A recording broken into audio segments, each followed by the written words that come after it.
What the fuck do you think you're doing? The words weren't just spoken. They were spat, each syllable a venomous dart aimed straight at Maya Valdez's heart. She flinched, her back ramrod straight, the scent of stale coffee and burnt bacon suddenly thick and suffocating in the narrow hallway behind the kitchen. Mr. Gable, the diner's manager, stood before her, his face a blotchy canvas of crimson rage, his cheap tie askew as if he'd been wrestling a demon. And in a way, maybe he had.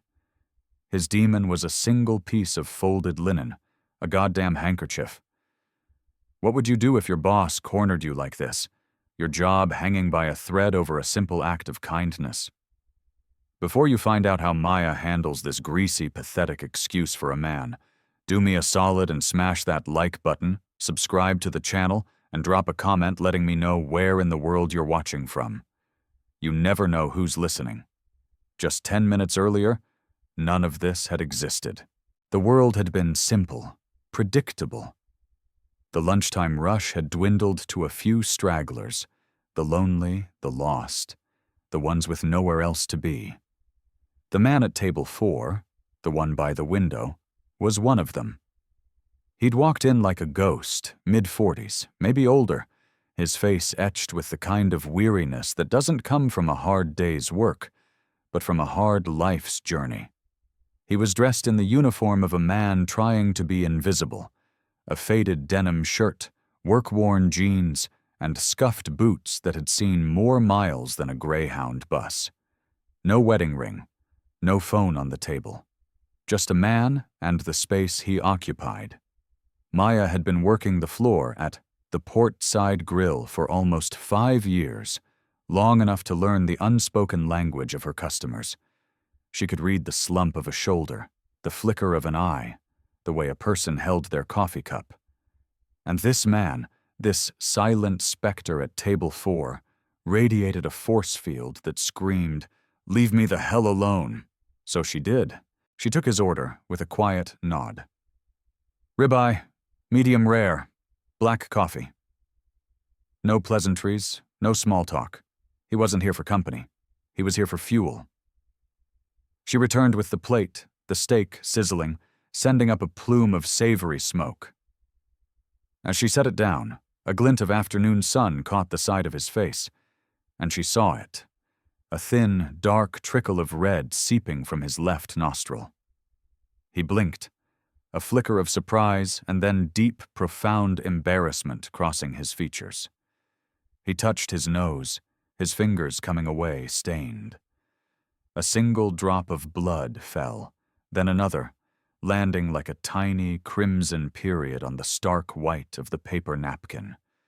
He mumbled an apology, his voice a low, gravelly thing, and started fumbling in his coat pockets, the panic of a man unused to needing help. Without a second thought, without a single word, Maya reached into the side pocket of her apron. It was a habit, a ritual her mother had instilled in her. Always carry 2. Her mother's voice echoed in her memory, faint but persistent.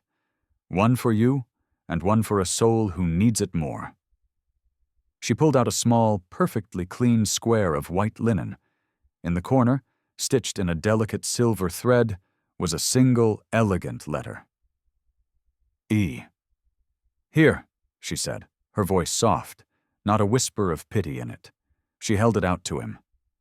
"Pressure on the bridge of your nose. Happens to the best of us. The air in here is dry as a bone." He took it, his calloused fingers brushing against hers, his eyes avoiding her gaze. He pressed the cloth to his face, tilting his head back slightly. For a long moment, the only sounds were the distant clatter of dishes and the low hum of the fluorescent lights. The bleeding slowed, then stopped. He lowered the handkerchief, now marred with a small, dark bloom. He didn't hand it back. Instead, he turned it over in his hands, his thumb tracing the delicate embroidery of the E as if it were a holy relic. His breath hitched. That's when he finally looked up at her. His eyes, a startling shade of storm gray, weren't just looking at her. They were seeing through her, searching for something she couldn't comprehend. "Where?" he began, his voice cracking, thick with an emotion she couldn't name. Shock, grief, a desperate, clawing hope. "Where did you get this?" Maya felt a strange prickle on the back of her neck. It was just a handkerchief, but to him, it was clearly something more. "I made it," she answered gently, a small, sad smile touching her lips. "My mom taught me how to sew when I was a little girl, taught me to stitch my prayers into the cloth." He stared at her, his lips parted, as if she had just spoken a forgotten language. It was in that moment, that fragile, suspended second of connection, that the universe decided to intervene in the form of Mr. Gable's furious hiss from across the room. "Valdez." She turned, the spell broken. Gable was poking his head out from the kitchen doorway, his eyes darting from the man to the blood-stained handkerchief in his hand, and back to her, a verdict already delivered in his beady glare. In the back. Now. She forced a professional smile for the customer. "I'll be right back with a fresh cup of coffee." As she pushed through the swinging doors into the back hall, the kitchen's heat and greasy smell wrapped around her. Gable was waiting, his arms crossed, his stance that of a petty tyrant ready to make an example. And that's when he'd spat the words at her. "What the fuck do you think you're doing?" Maya held her ground, refusing to let him see her tremble. "He had a nosebleed, Mr. Gable. I gave him a handkerchief. That's all." "Don't play dumb with me," he sneered, taking a step closer, invading her space. "That wasn't some cheap paper napkin. That was personal. You don't cross that line with customers. You don't get familiar, especially not with some lone wolf sitting at our front window, making the place look depressing." "I wasn't crossing a line," Maya shot back, her voice low but sharp, edged with a steel she reserved for moments like this. "He was a person who needed help. I helped him." "Oh, you helped him?" Gable mocked, his voice dripping with sarcasm. "You think you're some kind of saint? Mother Teresa of the Portside Grill? Let me tell you something, little girl. This is a business. We serve food. We take money. We don't run a goddamn charity clinic or a therapy session. You don't give out personal gifts to strangers. It's unprofessional. It's weird." Maya's jaw tightened. She knew what he was really saying. It wasn't about professionalism. It was about control. It was about him reminding her of her place, a low-wage server, replaceable, invisible. Her silence only fueled his rage. "You want to lose your job over a scrap of embroidered cloth?" he snarled, his breath hot and sour. "Go ahead. Keep handing out your little trinkets. Let's see how long you last in this city. Now get your ass back out there, pour that man his coffee, and smile like you mean it. That's your job, nothing more." She didn't say a word. She just turned, pushed the door open, and walked back into the dining room, the weight of his threat pressing down on her shoulders. The light had shifted, the afternoon sun now casting long, melancholic shadows across the floor. Table 4 was still occupied. The man, she didn't even know his name, was still holding the handkerchief, folded neatly now, the bloodstain hidden within its folds. But his expression had changed. The shock was gone, replaced by a deep, contemplative sorrow. Maya approached with the coffee pot, her movements fluid and practiced, a mask of calm efficiency slipping back over her face. "Sorry for the wait," she said, her voice a soft murmur as she filled his cup. He looked up, his storm-gray eyes seeming to hold the weight of 1,000 untold stories. "You said your mother taught you," he said, his voice more thoughtful now, less raw. Maya nodded, her hand steady on the pot. "She used to say that every stitch is a thought. You sew slow, so you can think clearly, so you can put a piece of your heart into the cloth." She added, almost to herself, "And when you give it to someone, it's because a piece of their heart is missing." The man went utterly still. His knuckles were white where he gripped the folded linen. For a full minute, he didn't breathe, didn't speak. Then a long, shuddering exhale escaped his lips, as if he'd been holding that breath for 40 years.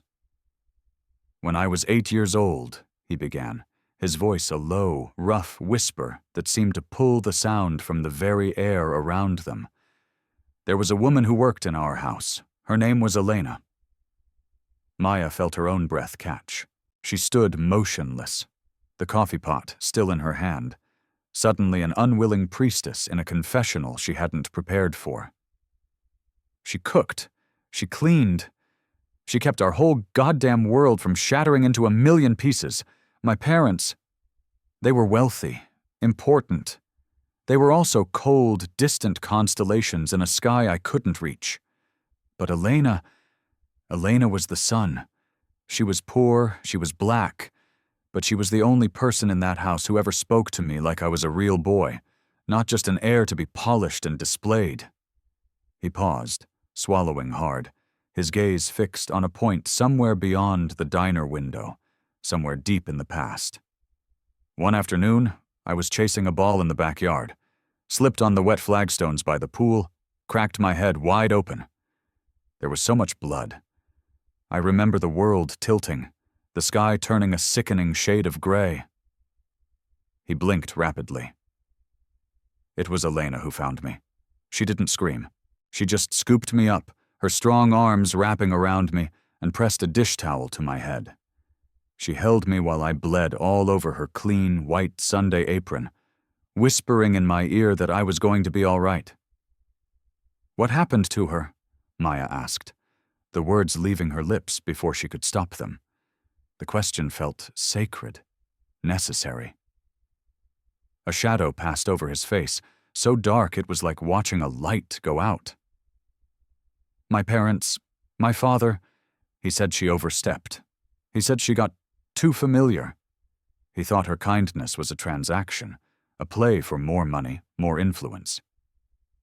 The man's voice dripped with a bitterness so old it had turned to acid. "He fired her the very next day. No notice, no severance. Just gone. Like she had never existed." He looked down at the handkerchief in his hand. "I never saw her again. I never even got to say thank you or goodbye."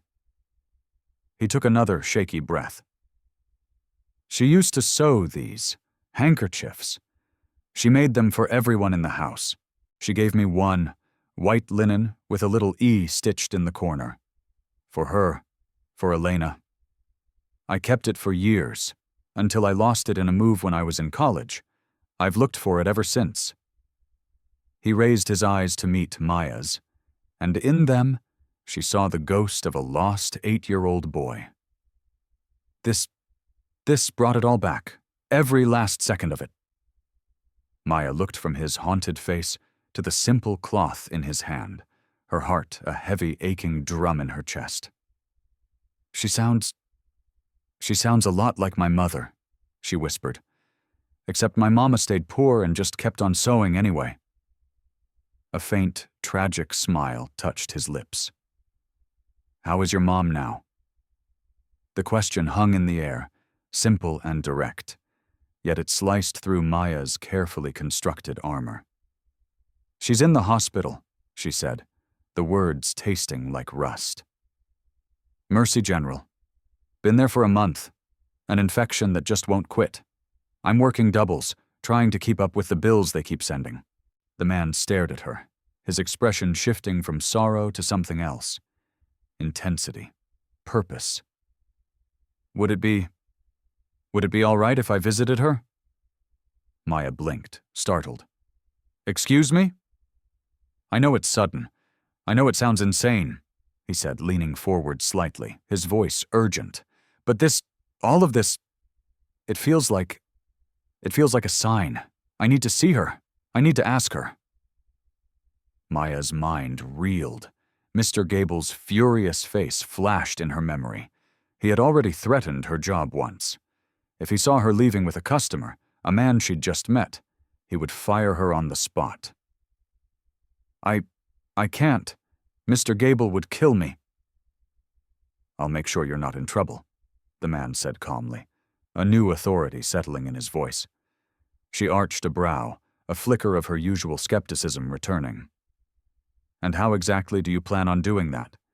You going to tell him you had another nosebleed?" He offered a small, mysterious smile that didn't quite reach his eyes. "Let's just say appearances can be misleading."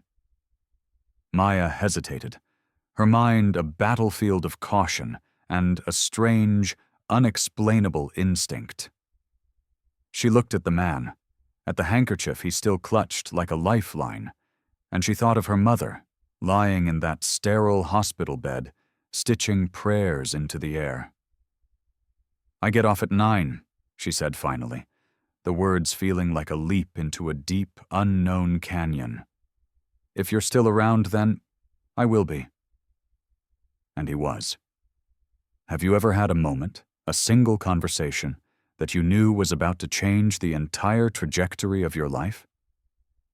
If you've ever felt that same mix of terror and hope, let me know in the comments.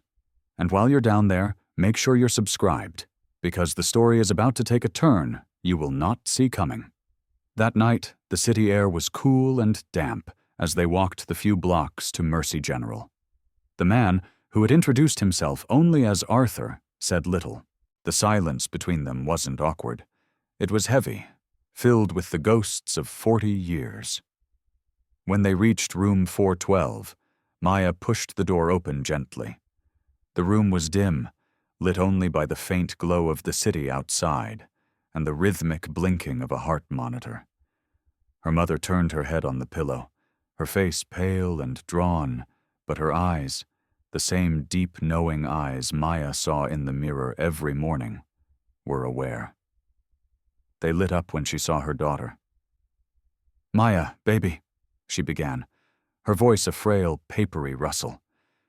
Then her eyes drifted past Maya to the tall figure standing in the doorway. She froze. Her breath caught. The heart monitor skipped a beat, then another. Who is that?" But Arthur had already stopped dead in his tracks. His face had gone ashen, all the color draining away as if he'd seen a specter from his deepest nightmares. "That's her," he whispered, the words barely audible, a choked sound of disbelief and dawning recognition. "That's Elena," Maya frowned, confused. "Elena? Mama, who's Elena?" Her mother blinked slowly, her gaze locked on Arthur's face. A lifetime of secrets seemed to be swirling in the depths of her dark eyes. "No one's called me that name in years," she whispered, her voice trembling. "Arthur? Little Artie? Is that you?" He took a hesitant step closer, then another, his movements slow, reverent, like he was approaching a sacred altar. "You changed your name." It wasn't a question. It was a statement of a painful, finally solved mystery. "I had to," her mother replied softly, tears beginning to trace paths down her weary cheeks. After they threw me out, there were too many questions, too much shame. I went back to my birth name, my real name. Elena died that day. I never told Maya. I left it all behind." "No," Arthur said, his voice breaking as he finally reached her bedside and took her frail, wrinkled hand in his. "No, you didn't. I looked for you. For years, I searched for any trace of an Elena who had worked for us. I wanted to say thank you. I wanted to say I'm sorry. I owed you everything, and I couldn't even find your name. I thought you'd forgotten me," she wept, clutching his hand. "Never," he whispered. "Not for a single day." Maya stood by the door, her heart hammering against her ribs, her entire world tilting on its axis. The woman in the bed was her mother, the woman who had taught her to be strong, to be kind, to sew. But she was also Elena, a ghost from a billionaire's past, a woman erased from history. Arthur turned to her then, his face still pale but his presence transformed. The quiet, lonely man from the diner was gone. In his place stood someone stronger, more certain, someone who had just found the missing piece of his own soul.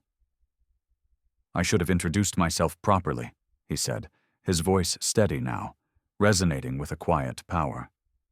"My name is Arthur Croft." Maya's breath hitched. Croft, as in Croft Industries. The name was on half the skyscrapers downtown, on the Community Arts Center, on the wing of the very hospital they were standing in. Her mind struggled to connect the dots. The man in the faded denim shirt, the steak, the nosebleed, and the name that was synonymous with immense, unimaginable wealth and power in their city. She was frozen, a statue of disbelief. "I built a fortune," he continued, his gaze shifting between Maya and her mother, his voice thick with emotion. "But there were debts I could never repay, until today." He looked at Elena, his eyes full of a gratitude so profound it was painful to watch. Then he turned back to Maya. He reached into his tailored coat, the same one he'd fumbled in for a napkin hours earlier, and pulled out a sleek, black phone. "I will cover all of your mother's hospital bills," he said, his voice gentle but absolute. "Every last cent. She will have the best doctors, the best care. You will not worry about another bill for as long as she is here." He paused, his storm gray eyes locking onto hers. "And Maya?" She could only stare, speechless. "I'll cover your tuition. You should finish school. You've put your dreams on hold long enough." Maya stood frozen, the world a silent, roaring vacuum around her. "What?" The word was a puff of air, barely a sound. "I mean it," he said, his voice unwavering. "I can't undo the past, but I can honor it. I can start here. I can start with you." She looked from Arthur's hand, still holding her mother's, to the tear-streaked face of the woman she had known her whole life, and back to the billionaire who had walked into her diner disguised as a ghost. Her voice, when she finally found it, was a raw, broken whisper. "You don't have to do this." "I want to," he said simply. And for a long, impossible moment, Maya didn't move.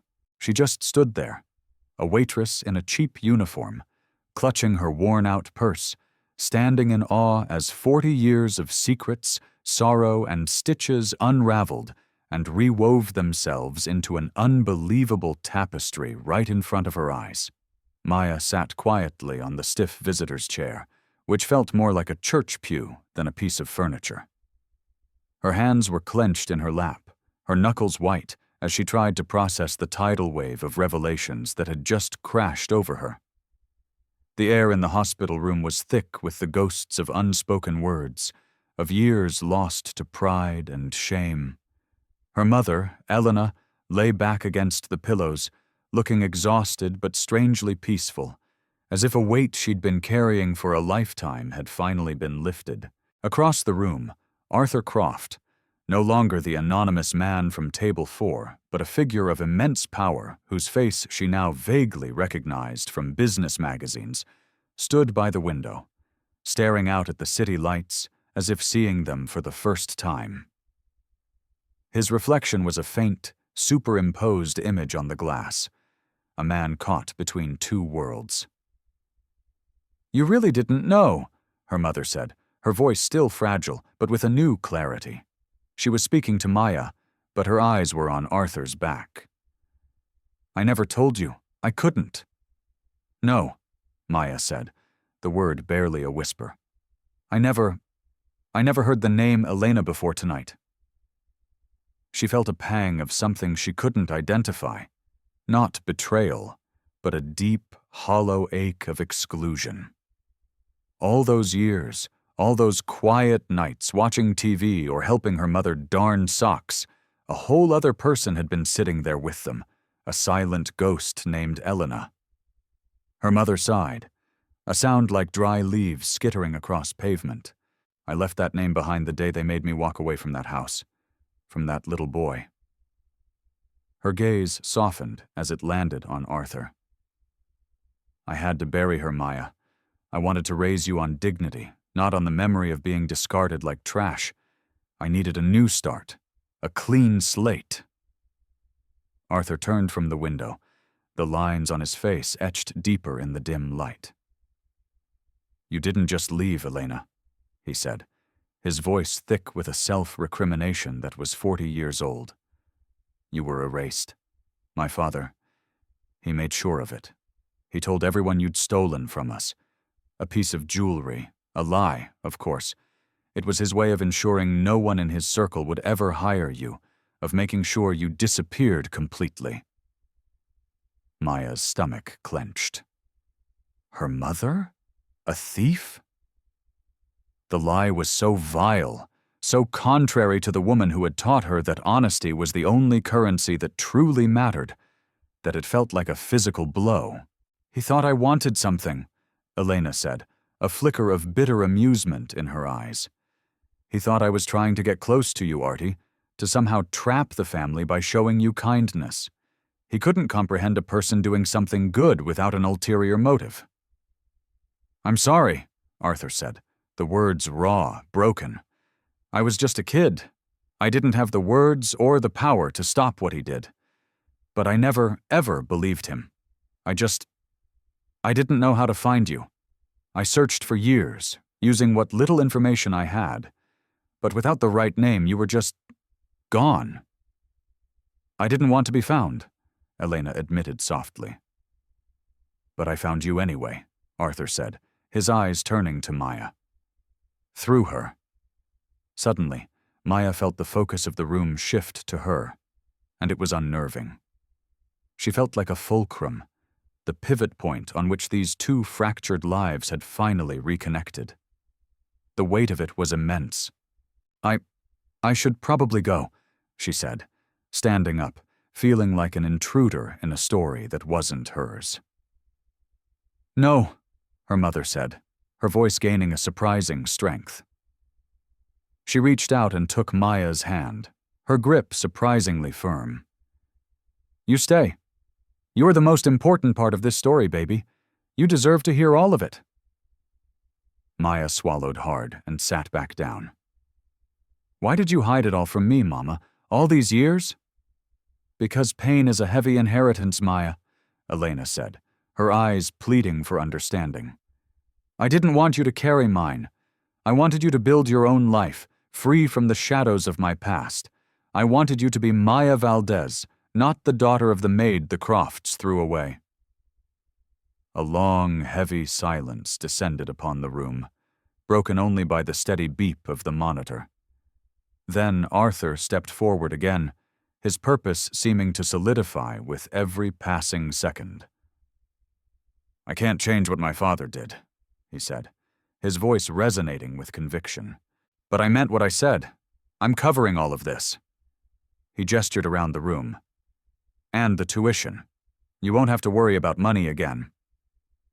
Maya looked at him, the sheer scale of his offer still feeling like a fantasy. I still don't understand, she said, her voice shaking slightly. Why are you doing all this for us? For me? He looked at her, his storm-gray eyes unwavering. Because it's the right thing to do. Because I owe your mother my life, and that's a debt that can never truly be repaid. And maybe, he added, his voice softening, because I was meant to walk into that greasy spoon tonight. I was meant to get a nosebleed. I was meant to see that handkerchief and meet the woman who carries her strength. She opened her mouth to protest, to argue that she was just a waitress, not some symbol of inherited grace. But her mother squeezed her hand, a silent command to accept. Let him, Maya. But Mama, we don't know him, Maya whispered, her ingrained caution fighting against the tide of unreality. Elena looked at Arthur, a genuine, luminous smile finally breaking through the years of pain. I do, she said softly. I know him. Arthur stepped closer, gently taking the blood-stained handkerchief from the bedside table and placing it back in Maya's palm. The linen felt warm, impossibly heavy. This, he said, his voice low. "This brought me back to a part of myself I thought I'd lost forever. And you—" He looked at her, and for the first time, she saw not pity, but profound respect in his eyes. "You have her spirit. That's something worth investing in." Maya stared down at the small square of cloth in her hand. The tiny silver E seemed to glow in the pale hospital light. It was delicate, quiet, and impossibly strong, just like the woman who had taught her how to make it. A soft knock on the door made them all jump. A nurse peeked her head in, her expression apologetic. "Sorry to interrupt. Visiting hours are almost over." Arthur nodded. "We're just leaving." Maya leaned down and kissed her mother's forehead, brushing a stray wisp of graying hair from her brow. "I'll be back tomorrow morning, Mama, okay?" Her mother smiled, her eyes already looking brighter, more alive than they had in weeks. "You have good people around you now, Maya. Don't be afraid to let them help." Outside the hospital, the night had turned sharp and cold. The city's indifferent roar seemed a world away from the emotional crucible of room 412. Maya and Arthur walked side by side in a thick silence until they reached the vast, echoing parking garage. He turned to her under the harsh, buzzing fluorescent lights. "I know you don't trust me yet," he said. "You have no reason to."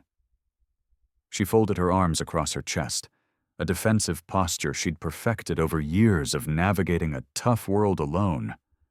"It's not about trust. This is all just so much. I've spent my entire life just trying to keep my head above water. I've never had someone show up and offer to part the sea, especially not a billionaire who was pretending to be a regular guy ordering a ribeye 30 minutes ago." He let out a short, humorless chuckle. "Sometimes it's easier to see the world clearly when no one knows who you are, when you're just a man at a table." She gave a tired, wry smile. "Well, congratulations. You fooled us all." "I'm not here to be a hero, Maya," he said gently. "I'm just a man trying to do right by someone who was wronged a long time ago." She looked up at the concrete ceiling, then back at him. "What happens now?" "That's up to you," he said. "Tomorrow I'll have the paperwork for the hospital's financial aid office and a trust for your tuition sent over. My assistant will contact you and walk you through everything. You don't have to make any decisions tonight." Maya looked up at the sliver of night sky visible between the levels of the garage. It was dark, clear, and full of stars that seemed impossibly distant. She looked back at him, the man who had torn her reality apart and offered to rebuild it with gold. "I don't know what to say." "You don't have to say anything," Arthur replied. "But when you're ready, I hope you'll say yes." He walked to a sleek, black sedan parked in a reserved spot, a car so out of place in the public garage it might as well have been a spaceship. He got in, the engine purring to life with a quiet, expensive hum, and disappeared into the night. Maya stood there for a long time, the cool concrete seeping through the soles of her worn-out work shoes.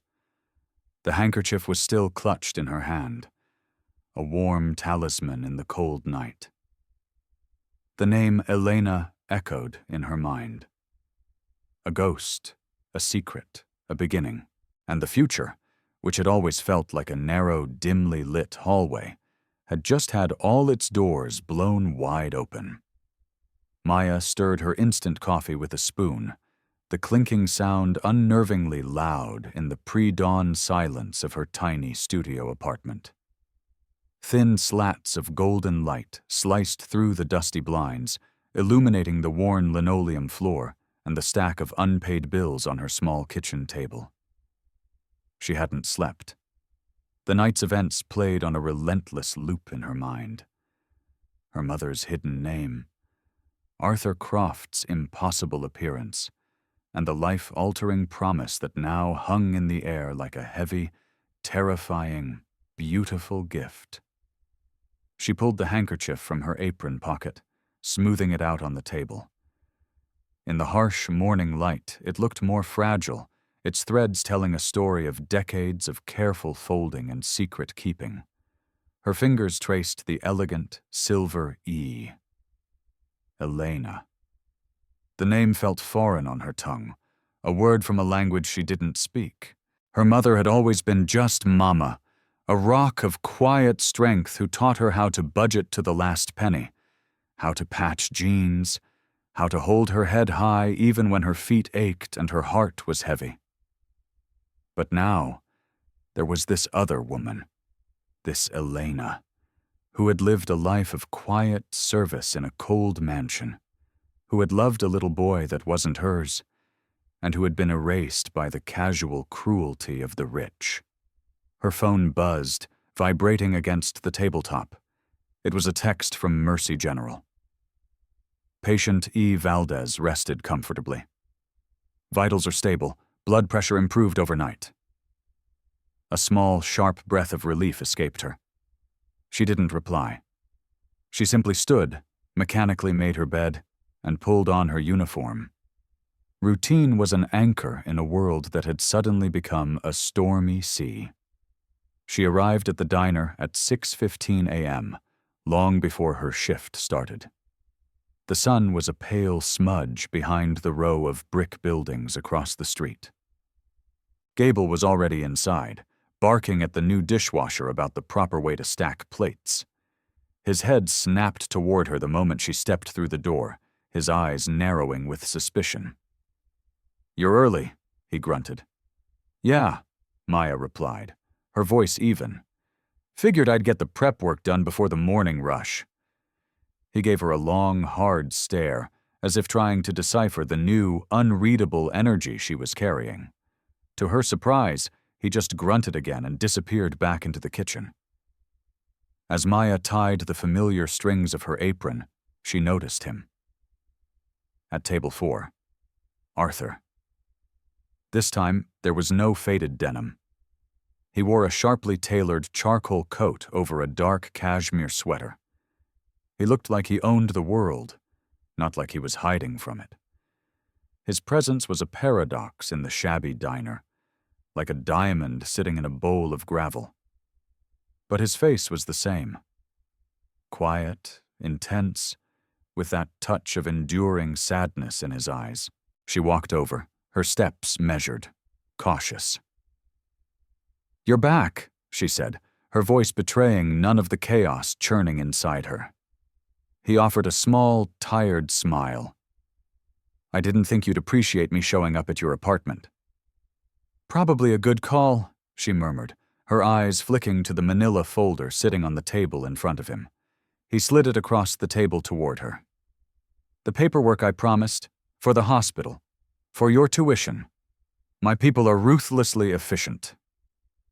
Maya stared at the folder, but didn't touch it. "It's not even 7 in the morning." "I couldn't sleep either," he admitted. "I thought I'd catch you before your shift, before you had a chance to talk yourself out of it." She finally sat down in the booth, across from him, crossing her arms over her chest. "You have to admit this is hard to believe," she said, her voice low. "You vanish into the night in a car that costs more than my entire building, and then you reappear at sunrise with legal documents like some kind of fairy godfather." He met her gaze, his expression serious. "I'm not a fairy godfather, Maya. I'm just a man with a debt. I'm not paying your way. I'm opening a door. You still have to do the walking." She held his gaze for a moment longer, searching for any hint of insincerity, of pity. She found none. Finally, she reached out and opened the folder. Inside were neatly typed agreements, letters of intent addressed to the hospital and the bursar's office at the city college, and a letter from his personal attorney confirming the establishment of an educational trust in her name. It was real. Terrifyingly, breathtakingly real. "Why me?" she asked, the question barely a whisper. "Why go to all this trouble?" He looked down at his hands, then back at her. "Because you have her grace," he said softly. "Because when you handed me that handkerchief, you didn't offer pity. You offered dignity. And in that moment, I wasn't a billionaire or the CEO of Croft Industries. I was just a man with a nosebleed. And you were a person who helped. I saw your mother in you. The woman who gave me that same dignity the first time. He paused, his voice dropping even lower. And maybe this is my way of forgiving myself for being the little boy who stood by and did nothing while they threw her away. Just then, Mr. Gable reappeared at the edge of the dining room, his face contorting into a scowl when he saw Maya sitting with a customer, especially one dressed so impeccably. "Valdez, you've got tables to wipe down," he barked, his voice echoing in the empty diner. Arthur didn't even flinch. He didn't raise his voice. He simply said, "She's on her break." Gable's eyebrows shot up into his receding hairline. "Excuse me? I decide when she's on break," I said. Arthur repeated, his voice dangerously quiet, as he pulled a sleek black business card from his coat and slid it across the table toward the manager. "She's on her break." He never took his eyes off Maya. "And if there's a problem with that, you can take it up with the company that holds the deed to this entire city block. I believe my name is on the letterhead." Gable froze. He looked down at the card. His face, usually a ruddy pink, turned a pasty, sickly white. Maya saw his hand tremble slightly as he picked it up. He stared at the name. Arthur Croft, CEO, Croft Holdings, and then back at Arthur, his mouth hanging open.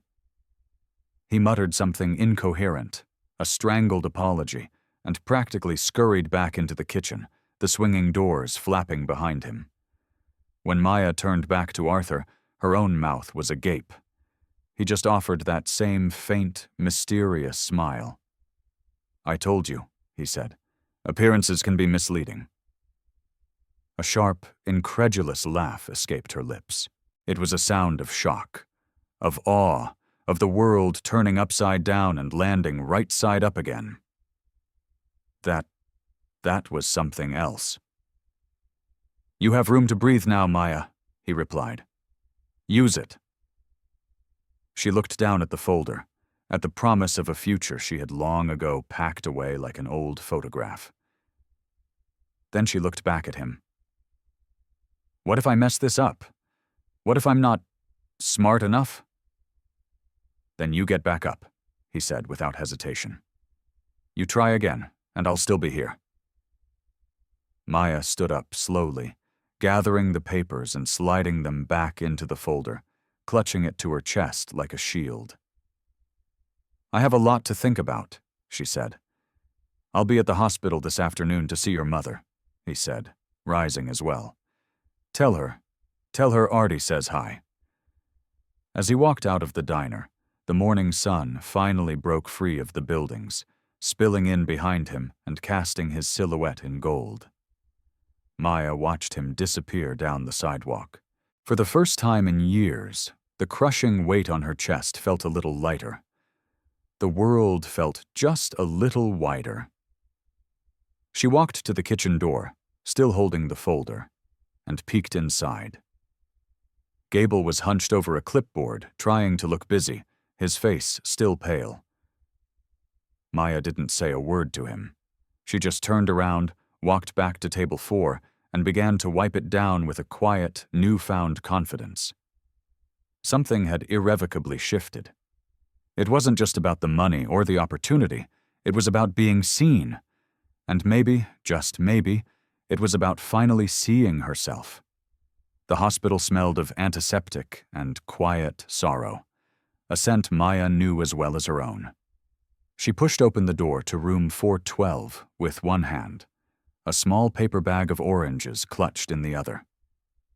Her mother, Elena, was sitting up in bed, a book resting in her lap, her reading glasses perched on the end of her nose.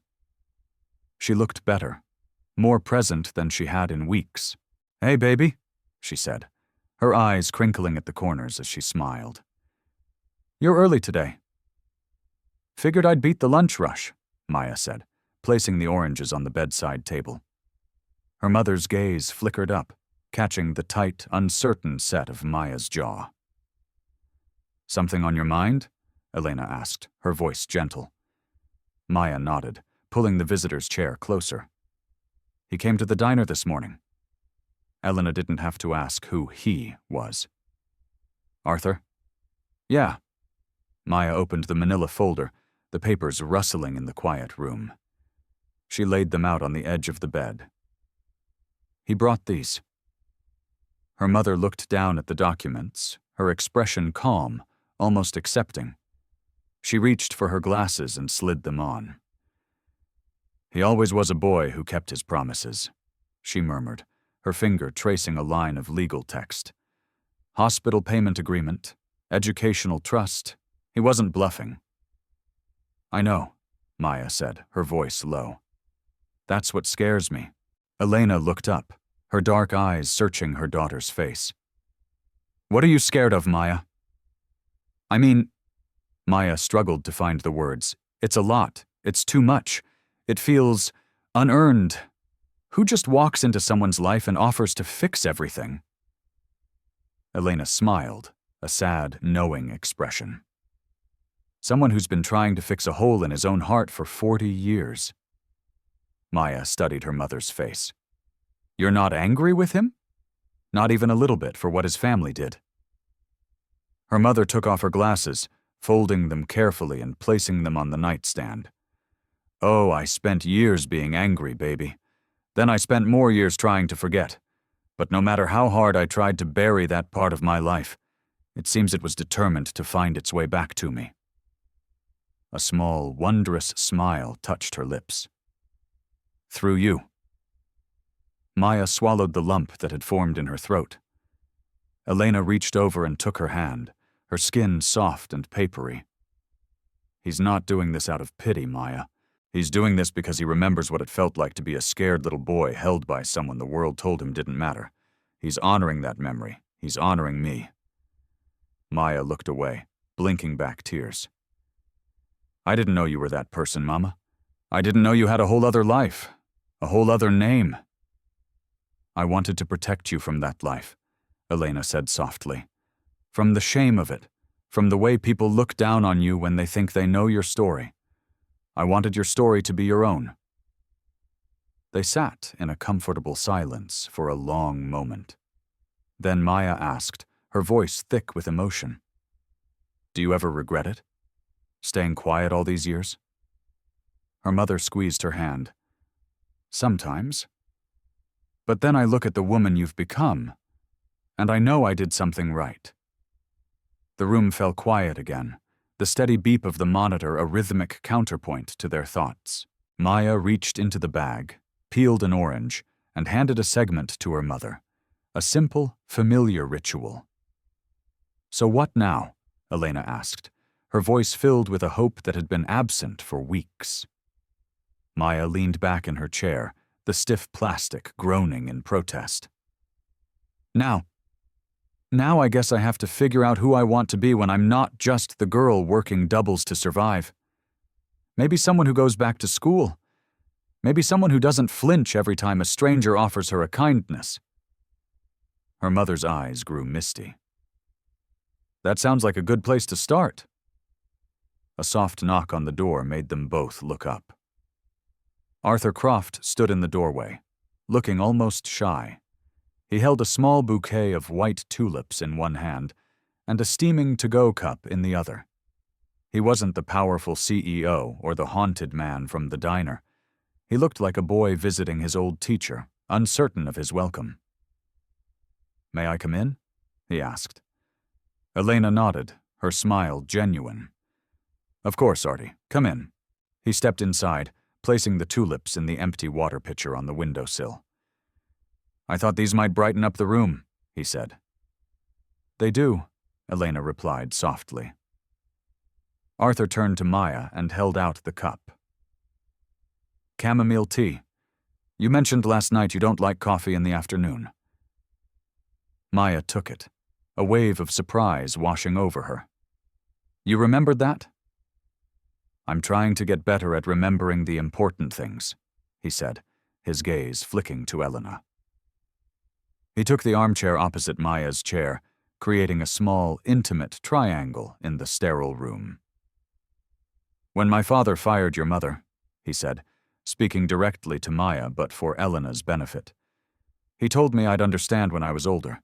He said life was about protecting what was yours, and that some people just didn't belong in our world."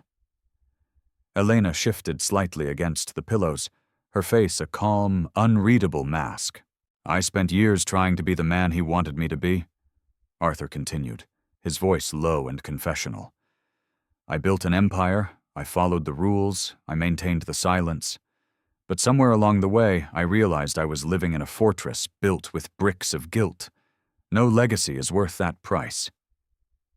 Maya took a sip of her tea, its warmth spreading through her chest. "You said you looked for her. What did you hope would happen if you found her?" Arthur glanced at Elena, then met Maya's eyes. "That she would still remember me as the little boy she saved, and that she wouldn't hate me." "I could never hate you, Artie," Elena said, her voice clear and strong. He managed a small, pained smile. "Even after I stood by and let them erase you?" "You were a child," she replied simply. "And I knew the rules of that house long before you did." Arthur sat back, rubbing his palms on his knees. "I've been thinking," he said, a new idea taking shape in his voice. "I want to create a foundation, a scholarship fund for domestic workers and their children. Women of color who put their dreams on hold to build lives for others." He looked at Elena, his eyes shining with purpose. "I want to call it the Elena Foundation, but only if you're okay with that." Elena looked stunned, her hand flying to her mouth. There was a long pause as she absorbed the weight of his words. "I don't need a legacy, Artie," she said slowly. "But if my name could help another woman avoid what I went through, if it could give her daughter a chance I never had, then yes." Maya felt her own throat tighten. Before she could stop herself, she said, "I'd like to help. Not just with the scholarship, but with the program. I know what it's like to feel invisible. Maybe I can help someone else feel seen." Arthur's face broke into the first genuine, hopeful smile she had ever seen from him. "Then we'll build it together." The room fell still again. But it was a different kind of stillness now. It was peaceful, pregnant with possibility, as if the universe had paused to let something new and beautiful take root. As the sun began its slow descent, bathing the room in a warm, golden light, Maya looked at her mother, then at Arthur. Two people from different worlds, their pasts a tangle of pain and secrets, now united by a shared desire to mend what had been broken. She didn't know where this new road would lead, but for the first time in her life, it didn't feel like a struggle for survival. It felt like the beginning of a purpose.